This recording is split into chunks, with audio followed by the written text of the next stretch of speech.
Hi guys, जय Hanuman. JEE में 2025 के रिजल्ट आने के बाद अब स्टूडेंट्स को दिमाग में सबसे पहला पॉइंट आ रहा है कि आखिर कौन बच्चा अब क्या क्या करे।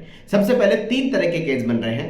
पहला केस बन रहा है जिनकी जेईई मेन के अंदर ऑल इंडिया रैंक या स्टेट काउंसलिंग के हिसाब से या फिर स्टेट पर्टिकुलरली रैंक के हिसाब से कैटेगरी रैंक ठीक आई है, यानी जिन बच्चों की ऑल इंडिया रैंक और कैटेगरी रैंक ठीक आई है उन बच्चों को ये सोचना है कि उनको जेईई मेन के बेसिस पर मिलने वाले एनआईटी, ट्रिपल आईटी और जीएफटीआई के लिए काउंसलिंग में पार्टिसिपेट करने के लिए बाकी क्या करना है। सबसे इंपॉर्टेंट बात है कि आईआईटी, एनआईटी, ट्रिपल आईटी और जीएफटीआई की तीनों और चारों कॉलेज को अगर आईआईटी मिला के मैं बात करूं तो कॉमन काउंसलिंग प्लेटफॉर्म होता है जो कि जोसा का होता है। यानी जेईई मेन के रिजल्ट से अभी एनआईटी, ट्रिपल आईटी और जीएफटीआई की कोई अलग से काउंसलिंग नहीं हो रही है, कोई भी काउंसलिंग अभी उसकी नहीं होगी। आईआईटी यानी जी एडवांस का एग्जाम जो कि 18 मई को है, जिसका रिजल्ट 2 जून को आएगा और 3 जून से जोसा काउंसलिंग का प्रोसेस चालू होगा।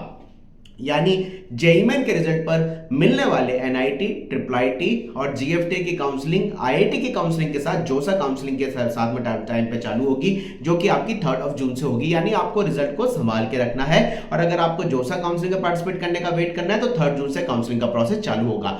दूसरे तरह के वो बच्चे जिनका जेईई मेन के अंदर बहुत up to the mark result नहीं आया है, उनको काफी सारे प्राइवेट कॉलेजेस के लिए अप्लाई करने के हिसाब से भी ऑप्शन का प्लान करना चाहिए, क्योंकि लास्ट डेट बहुत नजदीक आ चुकी है। कुछ प्राइवेट कॉलेज में आपकी बात करूं तो मणिपाल है, नरसिंह मुंजई है, अमृता यूनिवर्सिटी है, एलपीयू है, चितकारा यूनिवर्सिटी है, चंडीगढ़ यूनिवर्सिटी है, ऐसे ही बात करें कलिंगा यूनिवर्सिटी है, एसआरएम यूनिवर्सिटी है, आपकी यूपीएस देहरादून यूनिवर्सिटी है, अमृता यूनिवर्सिटी है और भी कई सारे कॉलेजेस की यूनिवर्सिटीज हैं जिनके फॉर्म अभी निकले हुए हैं, अप्लाई कर सकते हैं। यानी अगर आपका जेईई मेन का up to the mark result नहीं आया है तो आपको प्राइवेट इंस्टीट्यूट के लिए अप्लाई करने का प्लान करना होगा।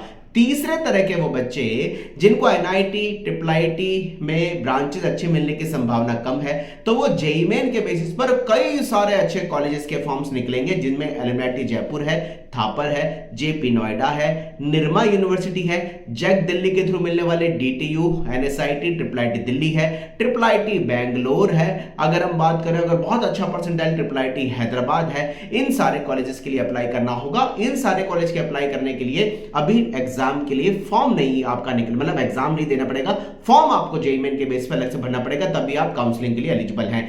चौथे तरह के वो बच्चे जिनका जेईई मेन का परसेंटाइल बहुत ज्यादा पीछे है और वो प्राइवेट कॉलेज में नहीं जाना चाहते, तो बहुत सारे ऐसे state, Rajasthan, Punjab, Haryana, MP, UP, west Bengal, Uttar Pradesh, अगर मैं यूपी की बात करूं, आपका उड़ीसा है, वेस्ट बंगाल है, हरियाणा है, पंजाब है, यूपी है, एमपी है, स्टेट्स महाराष्ट्र है, ऐसे स्टेट 9 से 10 है जहां जेईई मेन के बेसिस पे 15% सीटें अदर स्टेट कोटे पे खुलती है, वहां पे अप्लाई करिएगा। प्राइवेट कॉलेज में अप्लाई करने के लिए मैं बिट्स का नाम भूल गया, बिट्स को भी आप जरूर अप्लाई करिए। बिट्स के दोनों सेशन है, यानी जेईई मेन के बेसिस पे 4 कैटेगरी के बच्चे। पहले वो बच्चे जो जेईई मेन के थ्रू एनआईटी, ट्रिपल आईटी में जाना चाहते हैं, उनको जोसा काउंसलिंग का वेट करना होगा, 3 जून से चालू होगी। दूसरे बच्चे जिनका जेईई मेन में up to the mark result नहीं आया है, अनसेटिस्फैक्टरी, उनको प्राइवेट कॉलेज जिनका नाम दिया उनके लिए अप्लाई करना होगा। तीसरे तरह के वो बच्चे जिनका जेईई मेन में अच्छे एनआईटी, ट्रिपल आईटी में ब्रांच अच्छी नहीं मिली लेकिन स्कोर ठीक है, वो कई सारे प्राइवेट कॉलेज जो कि जेईई मेन के बेसिस पे एडमिशन देते हैं, उन कॉलेज के लिए जरूर अप्लाई करिए। फोर्थ वो बच्चे जिनको लगता है यार प्राइवेट कॉलेज तो जाना नहीं है, गवर्नमेंट कॉलेज जाना है जेईई मेन के बेसिस पर, तो वो जेईई मेन के बेसिस पर कई सारे स्टेट की काउंसलिंग होगी जिनके लिए उनको अप्लाई करना होगा। Wish you all the best, जुड़े रहें हमारे साथ। जय हनुमान।